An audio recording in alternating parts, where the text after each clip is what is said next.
जय श्री राम। प्रिय भक्तजन, भ्रमर का झरोखा में आपका हार्दिक स्वागत है। पिछले अंक में आपने देखा कि बाली और सुग्रीव का युद्ध हुआ। बाली को प्रभु राम ने तीर मारा, बाली घायल हो गया और राम ने उसे शरीर धारण के लिए बोला कि शरीर अपना रख लीजिए। उसने कहा कि नहीं, जब प्रभु ही सामने खड़े हैं। इस प्रकार जब तारा रोने लगी, तारा को व्याकुल देखकर श्री रघुनाथ जी ने उसे ज्ञान दिया और उसकी माया हर ली। वह शरीर तो प्रत्यक्ष तुम्हारे सामने सोया है और जीव नित्य है, फिर तुम किसके लिए रो रही हो? जब ज्ञान उत्पन्न हो गया तब वह भगवान के चरणों लगी और उसने परम भक्ति का वर मांग लिया। बाली त्रास ब्याल दिन राती, तन बहु भ्रन चिंता जर छाती। सोई सुग्रीव कीन कपिराऊ, अति कृपाल रघुबीर सुभाऊ। जो सुग्रीव दिन रात बाली के भय से व्याकुल रहता था, जिसके शरीर में बहुत से घाव हो गए थे और जिसकी छाती चिंता के मारे जला करती थी, उसे सुग्रीव को उन्होंने वानरों का राजा बना दिया। श्री रामचंद्र जी का स्वभाव अत्यंत ही कृपालु है। तुम अस प्रभु परिहरहि, काहे न विपत्ति जाल नर परहि। पुनि सुग्रीव लीन बुलाई, बहु प्रकार निपनीति साई। जो लोग जानते हुए भी ऐसे प्रभु को त्याग देते हैं, वो क्यों न विपत्ति के जाल में फंसे। श्री राम जी ने सुग्रीव को बुला लिया और बहुत प्रकार से उन्हें राजनीति की शिक्षा दी। कह प्रभु सुनु सुग्रीव हरीसा, पुर न जाऊं 10 चारि बरीसा। गत ग्रीष्म बरसा ऋतु आई, रहियों निकट शैल पर छाई। फिर प्रभु ने कहा, हे वानरपत सुग्रीव, सुनो, मैं 14 वर्ष तक गांव बस्ती में नहीं जाऊंगा। ग्रीष्म ऋतु बीतकर वर्षा ऋतु आ गई, अतः मैं यहाँ पास ही पर्वत पर टिक रहूंगा। अंगद सहित करऊं तुम राजू, संतत हृदय धरऊ मम काजू। जब सुग्रीव भवन फिर आए, राम प्रबरसन गिर पर छाए। तुम अंगद सहित राज्य करो, मेरे काम का हृदय में सदा ध्यान रखना। तदनंतर जब सुग्रीव जी घर लौट आए, तब श्री राम जी प्रवर्षण पर्वत पर जा टिके। प्रथमय देवन गिरि गुहा राम, राख्यो रुचिर बनाय सिया राम।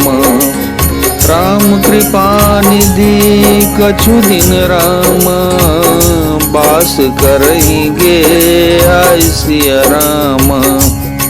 देवताओं ने पहले से उस पर्वत की एक गुफा को सुंदर बना सजा रखा था। उन्होंने सोच रखा था कि कृपा की खान श्री राम जी कुछ दिन यहाँ आकर निवास करेंगे।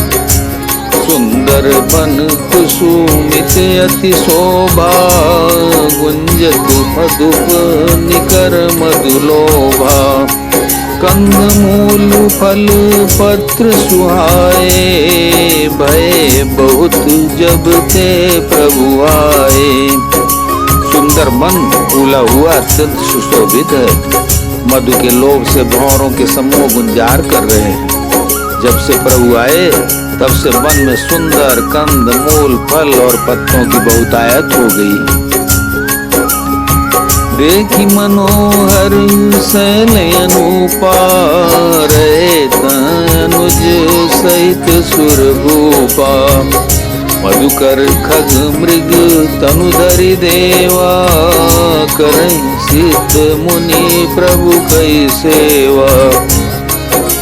मनोहर और अनुपम पर्वत को देखकर देवताओं के सम्राट श्री राम जी छोटे भाई सहित वहाँ रह गए। देवता सिद्ध और मुनि भंवरों पक्षियों और पशुओं के शरीर धारण करके प्रभु की सेवा करने लगे। मंगल रूप भयो बन तब तेन निवास रमापति जब ते फटिक शिला अति शुभ्र सुहाई सुख आसीन तहाँ दो भाई। जब से रमापति श्री राम जी ने वहाँ निवास किया तब से वन मंगल स्वरूप हो गया। सुंदर स्फटिक मण की एक अत्यंत उज्ज्वल शिला है, उस पर दोनों भाई सुख पूर्वक विराजमान। कहत अनुज सन कथा अनेका भगति विरति निप नीति विवेका। वर्षा काल मेघ नभ छाए गरजत लागत परम सुहाए। श्री राम जी छोटे भाई लक्ष्मण जी से भक्ति, वैराग्य, राजनीति और ज्ञान की अनेकों कथाएं कहते हैं। वर्षा काल में आकाश में छाए हुए बादल गरजते हुए बहुत ही सुहावने लगते हैं। लक्ष्मण देखो मोर घन राम नाचत बारिद पेख सिया राम। गृह विरति रथ हर्ष जस राम विष्णु भगत कहूँ देख सिया राम। श्री राम जी कहने लगे, हे लक्ष्मण देखो मोरों के झुंड बादलों को देखकर नाच रहे हैं। वैसे वैराग्य में अनुरक्त गृहस्थ किसी विष्णु भक्त को देखकर हर्षित होते हैं। घन घमंड नभ गरजत घोरा प्रियाहीन डरपत मन मोरा। दामिनी दमक रन घन माई खल कई प्रीति जथा तिर नाई। आकाश में बादल घुमड़ घुमड़ कर घोर गर्जना कर रहे हैं। प्रिया सीता जी के बिना मेरा मन डर रहा है। बिजली की चमक बादलों में ठहरती नहीं, जैसे दुष्ट की प्रीति स्थिर नहीं रहती। बरसई जलद भूमि नियराए जथा नवई बुध विद्या पाए। बूंद अघात साई गिरी कैसे खल के बचन संत सहजे से। बादल पृथ्वी के समीप आकर नीचे उतरकर बरस रहे हैं, जैसे विद्या पाकर विद्वान नम्र हो जाते हैं। बूंदों की चोट पर्वत कैसे सहते हैं, जैसे दुष्टों के वचन संत सहते हैं। क्षुद्र नदी भरी चली तुराई जस थोरे धन खल इतराई। भूमि परत भाडावर पानी जनु जीवई माया लपटानी।